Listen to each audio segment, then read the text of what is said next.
नमस्कार, मी प्राध्यापक राधाकिशन मुठे, सहाय्यक प्राध्यापक मराठी विभाग अण्णासाहेब उर्टे महाविद्यालय मंचर।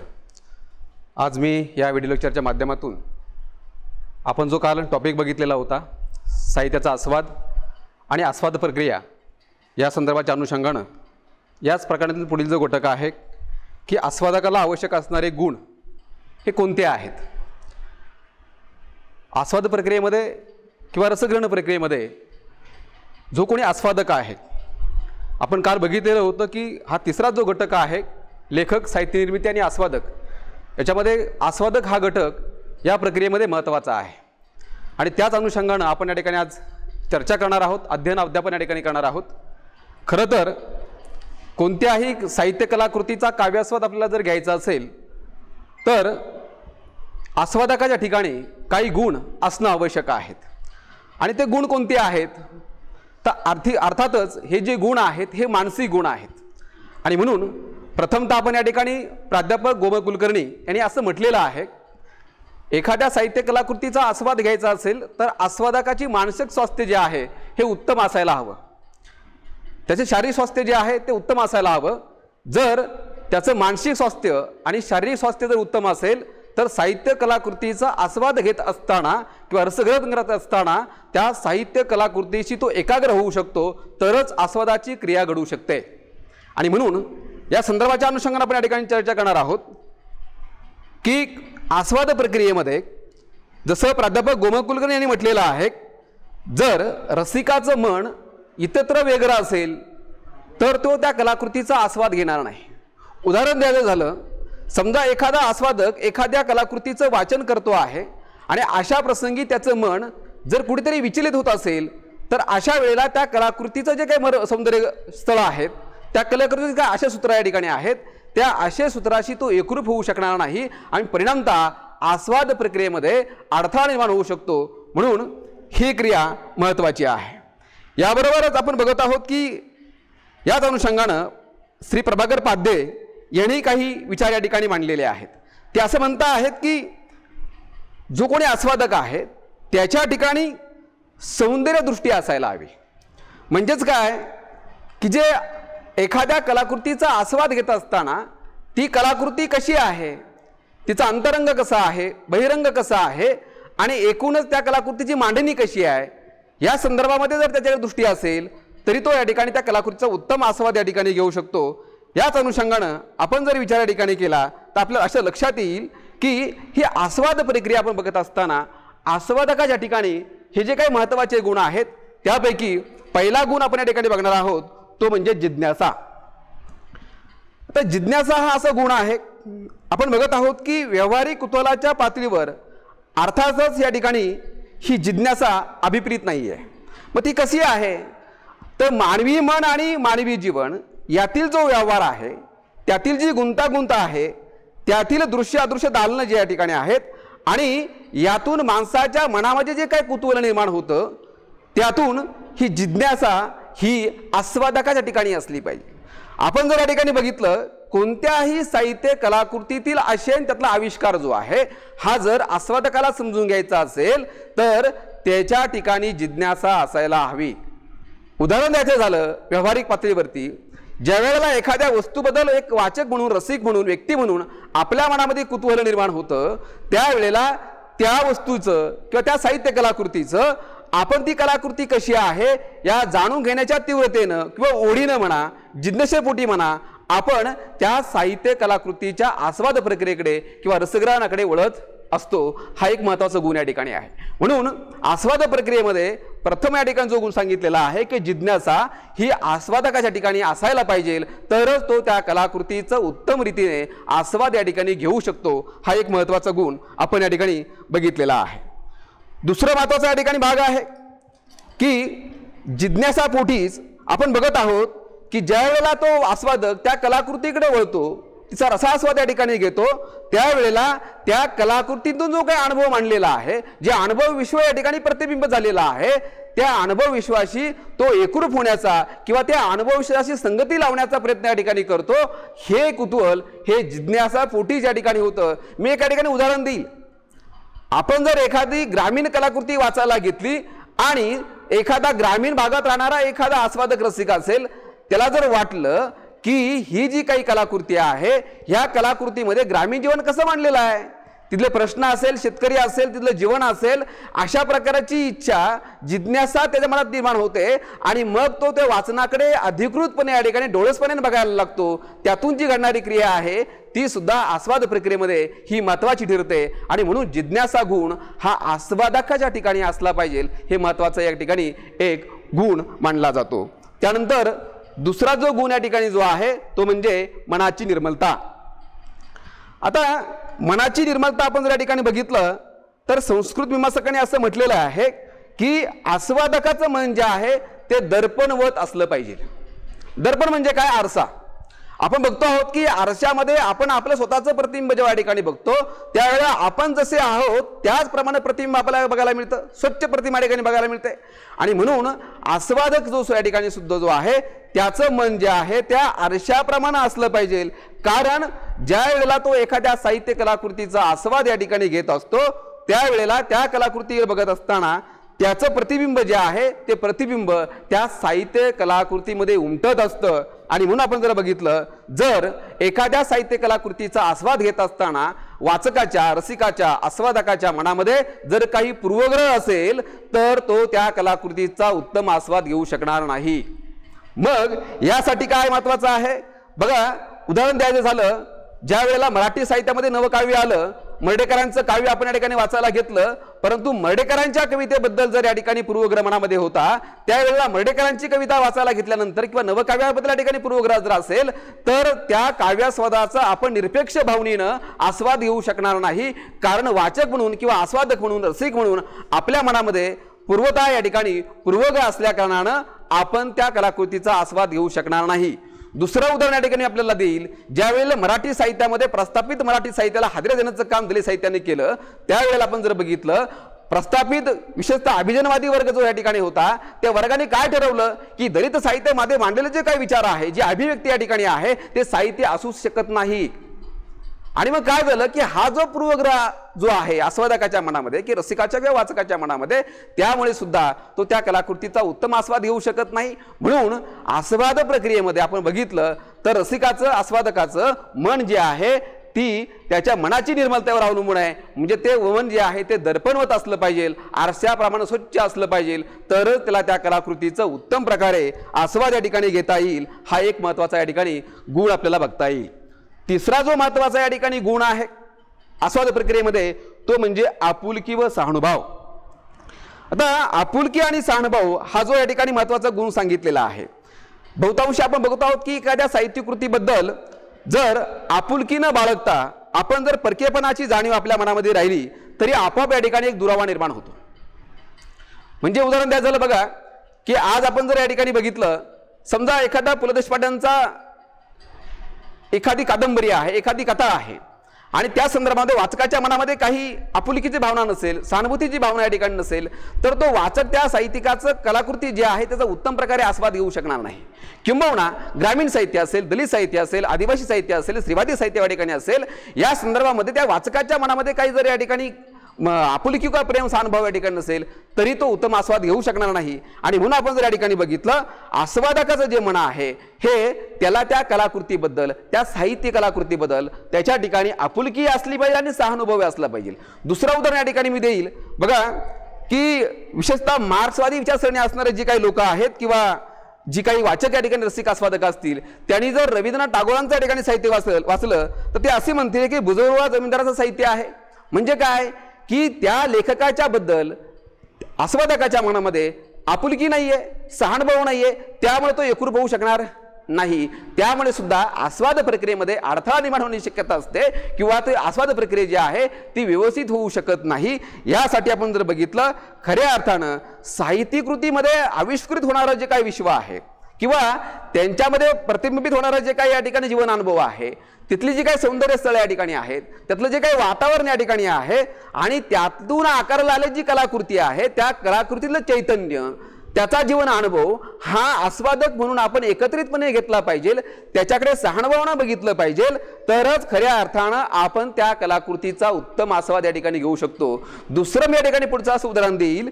शेक्सपियरच्या नाटकाचं मर्चंट ऑफ व्हेनिस असेल किंवा या नाटकातील शायलॉक असेल, अथोलामधील आयोग असेल, काकासाहेब खाडीलकरांच्या भावबंदकीतील या ठिकाणी राघवदादा असेल किंवा आनंदीबाई असेल किंवा किचक गोळीमधील किचक असेल, ही सर्व पात्र आपण जर बघितली नाटकामधील तर सगळे खलपात्र आहेत.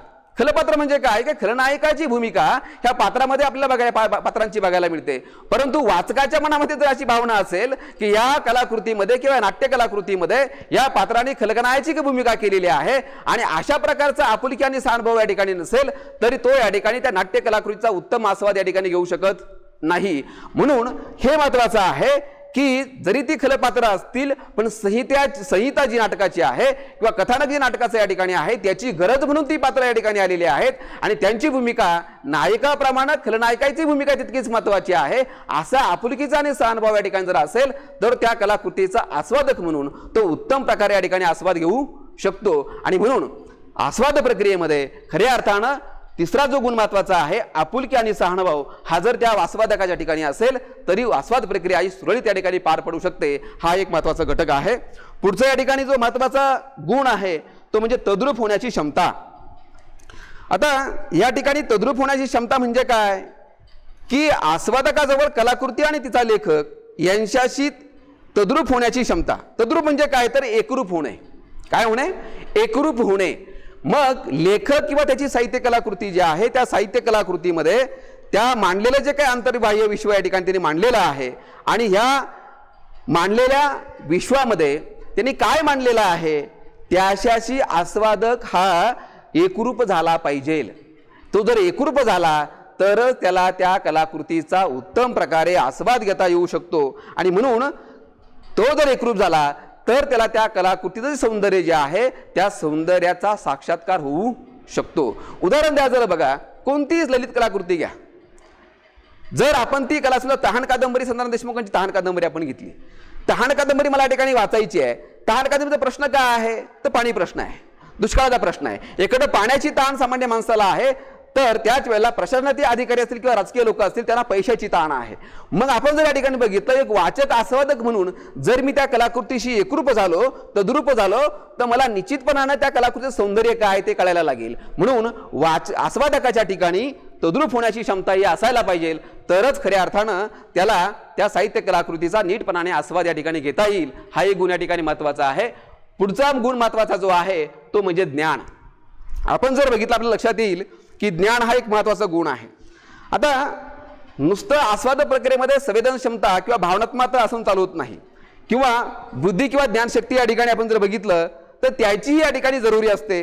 कारण का जो साहित्य प्रकार आहे जो जीवन व्यवहार आहे या संबंधीची माहिती जर वाचकाला किंवा आस्वादकाला असेल की आपण जे काही वाचत आहोत मग ती कादंबरी वाचतो आहोत की नाटक वाचत आहोत की चरित्र आत्मचरित्र या ठिकाणी वाचत आहोत याच्या संबंधीचं ज्ञान त्या जर वाचकाला आस्वादकाला असेल तर त्या कलाकृतीचं योग्य मूल्य आपण करू शकतो. कारण का बघा मी कादंबरी वाचली की मी चरित्र वाचलं यातला जर फरकच आस्वादकाला कळाला नाही तर त्याला त्या कलाकृतीचं यथार्थ असं चित्रण किंवा यथार्थ असं मर्मग्रहण करता येणार नाही. म्हणून त्याच्या ठिकाणी कसलं ज्ञान असलं पाहिजे की मी जो काही साहित्य प्रकार वाचतो आहे ती कथा आहे की कादंबरी आहे की नाटक आहे की अन्य प्रकारचा साहित्य प्रकार या ठिकाणी आहे याचं ज्ञान त्या आस्वादकाच्या ठिकाणी असायला पाहिजे. म्हणून आस्वाद प्रक्रियेमध्ये ज्ञान ही गोष्ट महत्त्वाची आहे. कारण पूर्वज्ञान असल्याशिवाय आस्वादकाला त्या कलाकृतीचं मूल्यमापन अथवा नीटपणाने आस्वाद या ठिकाणी घेता येणार नाही. आणि म्हणून ज्ञान हाही गुण या ठिकाणी महत्त्वाचा आहे. आपण जर या ठिकाणी जर बघितलं